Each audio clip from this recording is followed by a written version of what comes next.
허리는 몸의 기둥 역할을 하는 중요한 부분입니다.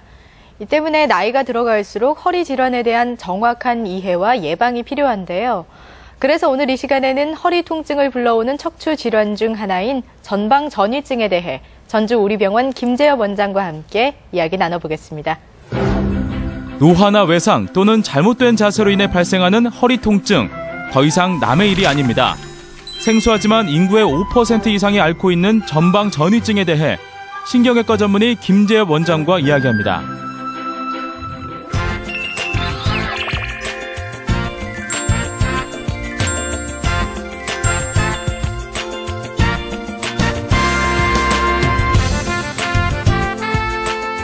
원장님 안녕하세요. 예, 안녕하십니까.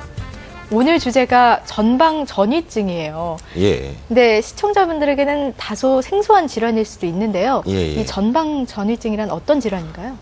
전문적인 용어를 쓰지 않고 편하게 말씀을 드리면 네. 전방 전이증은 척추가 어긋나서 앞으로 이렇게 빠지는 질환입니다.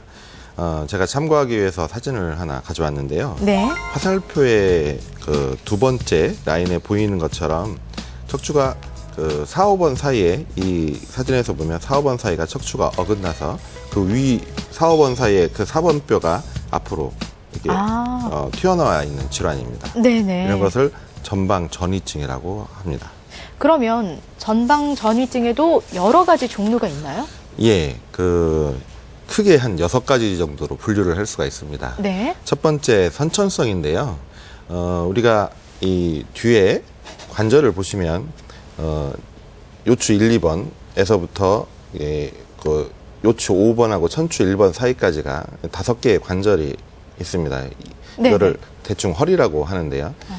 관절면이 저 위에는 이런 방향으로 되어 있고 예? 밑으로 갈수록 이런 식으로 되어 있거든요. 그래서 위에 관절하고 아래 관절하고 이렇게 맞붙여서 이 앞으로 튀어나가지 않게끔 이렇게 받쳐주는 역할을 하고 있거든요. 네네. 근데 정상은 그런 식으로 이렇게 관절이 변해야 되는데 이 밑으로 갈수록 그 관절면이 이렇게 해서 이 버팀목처럼 이렇게 유지가 돼야 되는데 관절이 이렇게 사선으로 이렇게 그 옆으로 되어 있으면 아무래도 미끄러지기 쉽겠죠. 네네. 이런 선천성으로 여러 가지 결함 때문에 나오는 경우가 있고요. 여기 보시면 협부형이라고 해서 이 위에 그 앞쪽에 그 큰 뼈하고 뒤쪽에 가시뼈가 있거든요. 네네. 거기를 이어주는 부분에 결손이 생기면서 거기가 안 이어져 있는 거죠. 뼈는 만들어져 있는데 서로 이어져 있지 않는 그런 협부형이 있습니다. 대개 네네. 척추 5번하고 천추 1번 사이 제일 밑에 쪽에가 제일 흔하게 발생을 하거든요.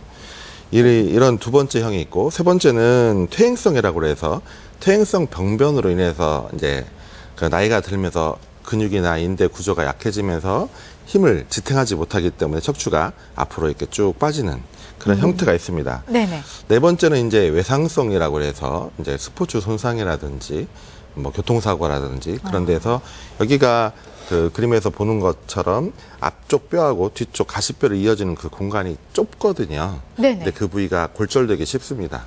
네, 그렇게 해서 골절로 인해서 생기는 경우가 있고요. 그다음에 다섯 번째는 이제 병적형이라고 해서 이제 선천성으로 뭐 고령성 부전증이라든지 네. 뭐 매독이라든지 뭐 신경섬유종증 뭐 이런 것들에 의해서 골연화증 이런 것들에 수반해서 오는 병이 있습니다.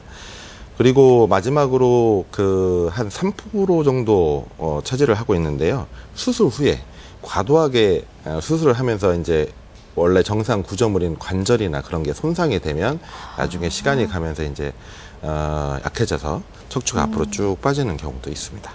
그러면 전방 전이증은 어떻게 진단을 할 수 있나요? 대개 엑스레이로 진단을 할 수가 있습니다. 네.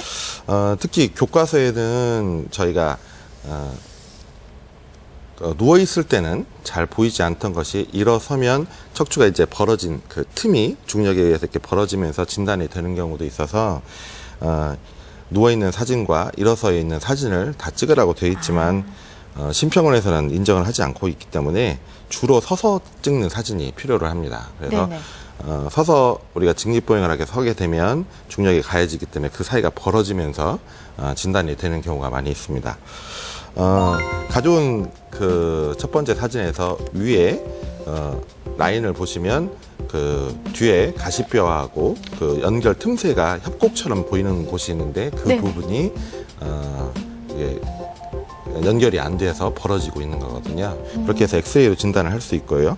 그다음에 이제 운동선수 같은 경우에는 급성 외상의 그 히스토리가 있는데 잘 진단이 안 되는 경우도 있습니다. 그런 경우에는 우리가 골주사 동위원소 촬영을 하면 거기가 네네. 이제 그 동위원소가 업데이트 되면서 이렇게 미세한 손상, 스트레스 골절 같은 거를 진단을 할 수도 있고요. 네.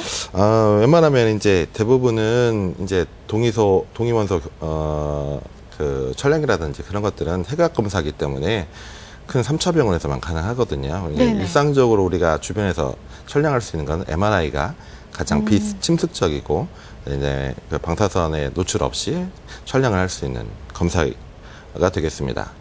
그리고 또 임상 증상으로 우리가 이제 척추 분리증이 있다 없다 그리고 네네. 척추가 앞으로 빠져 있다 그런 거는 엑스레이로 진단을 할 수 있지만 환자가 이제 어떤 증상을 지금 호소하는지 해서 이 증상이 어떤 것 때문에 일어나는지를 자세히 살펴보려고 하면 MRI가 필요합니다. 그러면 전방 전이증이 있으면 어떤 증상을 보이게 되나요? 워낙 이제 전방 전이증은 종류도 많고, 그렇죠. 이제 설명하는 게 많기 때문에 네네. 주로 이제 제가 임상에서 요약해서 한 3가지 정도로 설명을 할 수가 있습니다. 네. 우리가 전방 전이증이라고 하는 게 척추가 앞으로 빠진다고 했었는데요. 이게 누워 있을 때나 서 있을 때나 척추가 앞으로 빠지는 게 그 양이 증가되지 않는 사람이 있습니다. 그대로 고정되어 있는 사람들. 네. 그런 사람들은 아무래도 이제 평소에 이렇게 생활을 열심히 하다 보면 그래도 그 척추가 그 결손이 있는 부분이라든지 앞으로 빠지는 그 부분에 그 이쪽 그 밑으로 신경이 나오기 때문에 자꾸 자극이 돼요. 자극이 되다 보면 평상시에 걸을 때나 그런 것들은 증상이 없다 하더라도 네네. 이제 누워 있거나 오히려 그러면 이제 그게 자극이 되어서 그래도 다리가 저린다든지 엉치 네. 쪽으로 연관통이 생기는 경우도 있고요. 또 이제 개 중에는 이게 별 차이가 없지만 네. 이제 너무 그 튀어나간 정도가 너무 심해서 그것 때문에 척추가 이제 눌리기 때문에 그런 증상을 호소하는 사람도 있습니다. 두 번째는 그 흔하게 또 볼 수 있는 건데요. 누우면 척추가 이렇게 들어가요. 그래서 정상으로 회복이 되는데 이게 누워 있으면 증상이 없고 아주 편한데 일어서기만 하면 척추가 앞으로 쭉 빠지는 사람이 있습니다. 네네. 근데 이 모형에서도 보시다시피 이 가운데에 신경이 있고 그 통로를 통해서 위에서부터 아래까지 쭉 연결이 되어 있는데 이게 이렇게 엇갈리게 되면 신경이 갈리게 되는 효과가 있죠. 그래서 신경이 그 압박을 받게 됩니다. 그러면서 앉아 있거나 그다음에 그 뭐 고개를 허리를 숙인다든지 아니면 이제 서서 있는다든지 하면 증상이 나오는 사람들이 있습니다. 그리고 세 번째는 이제 퇴행성형에서 많이 나오는 건데요. 이 쉽게 이야기하면 이 척추 전방 전이증이 있으면 이 디스크에 걸리는 압력이 많이 증가를 합니다. 아무래도 앞에 이렇게 빠지다 보니까 네네. 퇴행성 변화가 다른 데보다 빨리 찾아오게 되고요.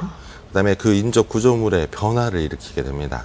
그래서 뭐 디스크가 동반된다든지 네. 주간판 탈출이 동반된다든지 뒤에 관절이 약해지면서 이렇게 비우되는 경우에 이제 두꺼워지는 거죠. 그러면서 네네. 이제 거기를 통해서 신경을 압박한다든지 그래서 크게 이야기하면 한 3가지 정도로 해서 증상을 초래하게 됩니다.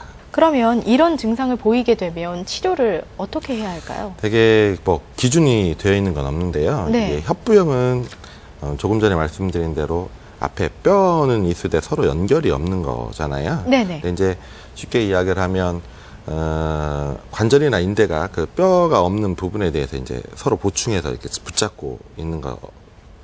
그러다 보면 아무래도 그 쉽게 비유를 해서 설명을 하면 근육하고 인대가 뼈를 콱 잡고 있으라고 하는 주된 업무는 아닌데 네. 투잡을 하는 거란 말이에요. 이게 아무래도 노딩도 더 많이 걸리고 그래서 이론상으로는 척추 강화 운동을 하는 게 좋습니다.